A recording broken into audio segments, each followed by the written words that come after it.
Rodincolo, bonjour.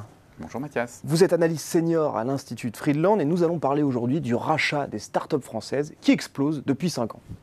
Tout à fait. L'étude de Barreau et de ses collègues en 2011 démontre qu'en général, des jeunes entreprises à 5 ans sont rachetées dans une proportion de 2%. Pour les jeunes entreprises innovantes, qui est un label créé au début des années 2000, la proportion est de 20%, donc 10 fois plus.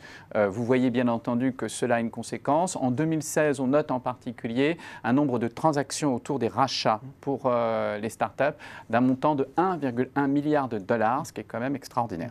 Et alors pourquoi les startups françaises suscitent tant les convoitises ? Les PME françaises, aussi bien que les grands groupes étrangers, sont très intéressés par nos startups pour plusieurs raisons. Parce qu'elles sont robustes et solides, qu'elles présentent beaucoup d'innovations, et puis parce que derrière cela, il y a un écosystème qui est sain et encourageant. D'un côté, beaucoup d'incubateurs et de formations qui soutiennent la vitalité de ces entreprises. Nous avons multiplié par 6 le parc des incubateurs entre 2000 et 2017, et nous avons vu apparaître aussi des accélérateurs, ce qui est source aussi de soutien du développement des startups. D'autre part, nous avons à l'intérieur de l'écosystème entrepreneurial français un véritable marché de l'investissement de la start-up qui s'est mis en place ces 20-25 dernières années grâce à BPI-France avec de belles actions qui essayent de mailler le passage de la start-up à l'ETI.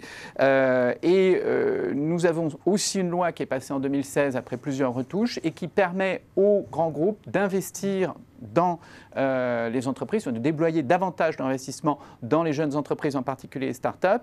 Et de ces participations, on peut avoir des conséquences qui sont des rachats bien menés. Mais alors ces rachats sont-ils une bonne chose pour l'économie ? Parce qu'on pourrait penser qu'une startup est destinée à devenir une PME, une ETI, le type d'entreprise dont on manque tant en France. Alors est-ce que c'est une bonne chose le rachat des startups ? Certes, peut-être que nous perdons des ETI, à voir d'une façon ou d'une autre, ça c'est un point. Mais de l'autre côté, c'est ce qu'on peut dire, c'est que la vente de ces startups n'est pas non plus extraordinaire. Ça reste quand même des tailles et des sommes qui restent décentes. Et surtout, il y a de vrais apports, en particulier un apport de cash qui est réinvesti au sein de fonds. Vous avez vu par exemple que la génération des start-upers de la bulle Internet a créé des fonds comme Kimaventure, comme Jaina Capital, je ne vais pas citer les noms, vous les connaissez, mais aussi Isaïe Gestion, qui incite les startups à racheter les parts qu'elles ont cédées, donc dans un mouvement précisément de récupération. C'est Pierre Kosciusko-Morizet qui est à l'origine de ça. Et puis, vous avez aussi une nouvelle génération d'entrepreneurs qui a revendu et qui essaye de contribuer au développement de l'écosystème entrepreneurial en créant des espaces d'accueil et de développement, comme la Station F, mais aussi l'École européenne des métiers de l'Internet.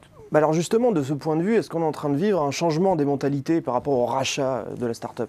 De fait, ce qu'on observe, et vous le verrez dans l'enquête que j'ai réalisée pour l'Institut Friedland et qui sera publiée en janvier-février, je démontre que dès la création, on a un taux de jeunes et de moins jeunes entrepreneurs qui pensent à ce rachat, mais comme perspective, ce qui a un impact quand même sur les modalités de pilotage de la start-up qui sont en train de changer. Donc à vous de découvrir la chose. Toutefois, ce que je pourrais noter en conclusion, c'est que les parties prenantes de l'écosystème entrepreneurial doivent prendre en compte ces changements dans le pilotage et ce nouvel horizon pour les créateurs de start-up. Eh bien, un grand merci Renaud Rodincolo pour cet éclairage sur les rachats des start-up françaises. Merci à vous. Merci beaucoup.